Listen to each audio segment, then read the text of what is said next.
Hello, him. I'm Meghana from Bangalore studying in class 12. My question for you is, in class 12, we have a lot of pressure and stress from our teachers and from our parents to get better results. So we have a lot of work to do and very less time. So somewhere or the other, we fall sick oftenly.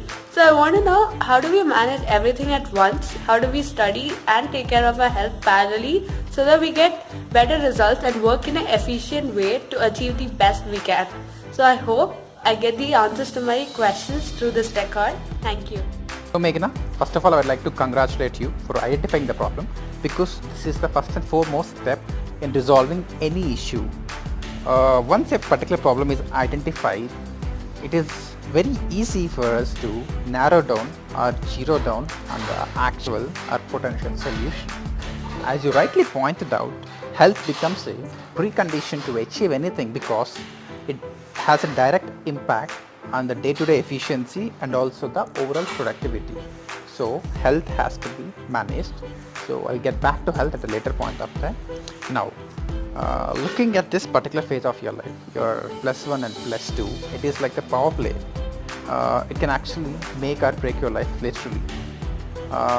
One aspect or one reason why people find it very difficult to cope is, till your class 10, the entire wavelength would be in a particular zone, but once you move from class 10, it's like immediately switching gears from first gear to third gear abruptly.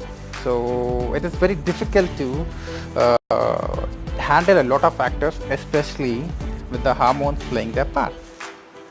On the other hand, this is also a very crucial phase which can literally change the tides of your life.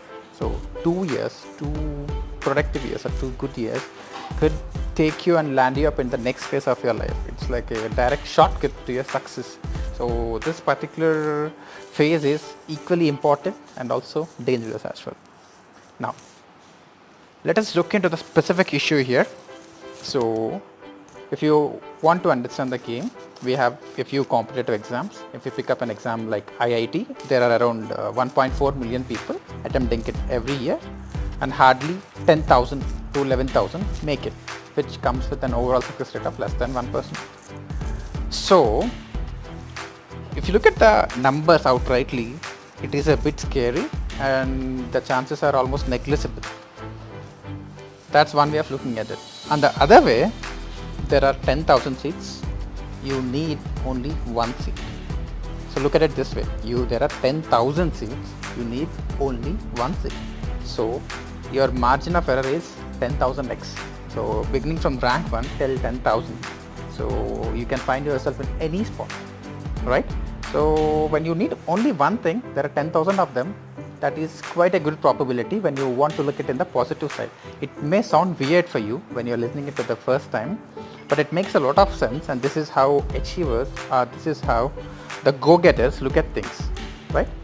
And it's not that you are doing it for the very first time. It has been done repeatedly. If not you, somebody else will do it. So the happening of an event is not the problem here. It is very likely to happen. 10,000 seats will be filled anyways. You'll have to just see if you could find a seat in one of those colleges, or if you find yourself a place in one of those seats. That's the game is all about.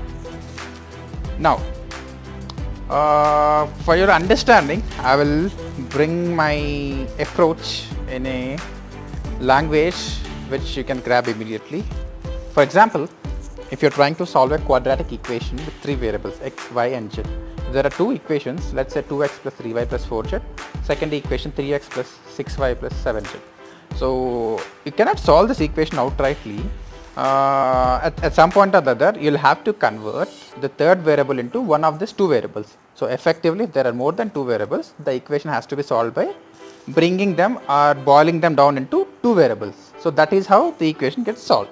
In a similar manner, if you want to be successful in a particular exam, there are n number of variables which are necessary for success. But looking forward, to plan it, or in order to connect the dots, for our own convenience, we always have to convert those variables into 2 variables. In our context and for our ease of understanding, I am keeping those 2 factors as time and energy. So for your success, these are the two most important factors. And let us see how we can actually convert the other factors. If you want to tell me that you have a lot of parental support. Parental support is essentially for cracking IIT or any exam for that matter. But how would you actually utilize it in a day-to-day manner, a practical manner?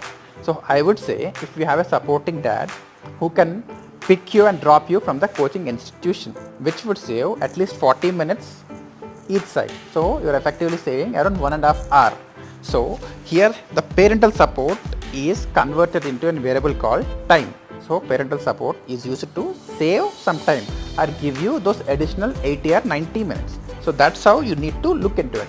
On a similar note, in the same example, you can consider the energy part as well. If you're not able to come back in your own vehicle without having bothered about the traffic and a lot of other aspects, you'll have to spend a lot of energy in chasing a bus or moving to the bus station, then boarding the bus, standing in that. So it's a huge physical drain. So it's a drain on your physical stamina. So effectively, because of having a supportive dad, you're able to save time and also energy, which has to be put in use for your revision or watching that extra video or doing that extra sum. So understand that every minute saved should be utilized. It can't be just automatic. Just because you save time somewhere, it does not add up to your productivity directly. It has to be converted into your study time, right? I might be sounding like a geeky nerd, but if you look at the equation, that's the only way where you can maximize your chances, because there are quantitative factors and qualitative factors. So let us begin with the quantitative factors. The best thing to do is that invest your maximum time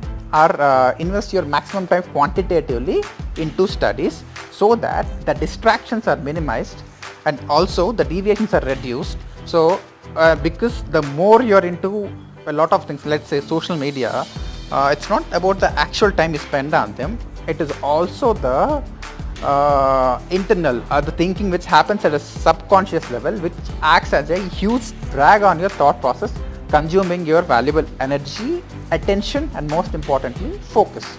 So this is a very deep subject for your understanding. Be disciplined enough and make sure that you use your two most important variables, time and energy, entirely into your studies. So just give a thought about this and see all the possible factors where you can maximize these two resources. Coming to your health. Health would definitely take a hit when you're studying for 13 or 14 hours or doing any intellectual work with that intensity for that continuous period. So let's not aim for a fully fit or a fully functional body as such. It is difficult, especially with the hormones having their own tunes, as I said. So let us at least be in a safe zone where it would not lead to a drastic downtime, because if your health is affected, you'll have to stay out of college or you have to stay out of institute for a couple of days, which would lead to a severe downtime. 50 hours of downtime is extremely dangerous. So if you want to understand this, when you're watching an F1 race, the moment the car stops at the pit stop, within 2 minutes everything will be sorted. They have a particular team, they'll just do it on a real-time basis, patapat, and the car just takes off, as compared to a regular car servicing where they'll take some decades to service your car. So that's how it happens. So in a situation like this, you need to engage all your resources, put all your best efforts to capitalize on the time. Again, it's all about time here.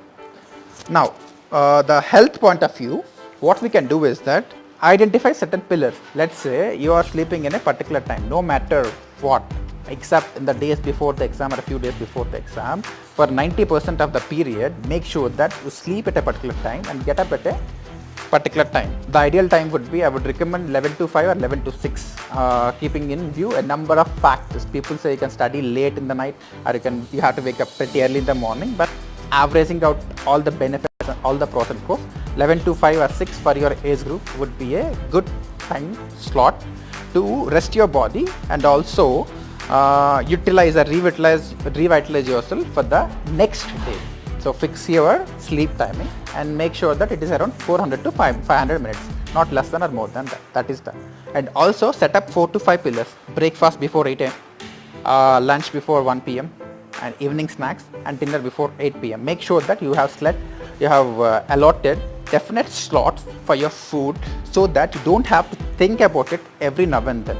And also understand that the number of decisions you take would actually impact your energy levels. So on a given day, make sure that everything is extremely organized and sorted.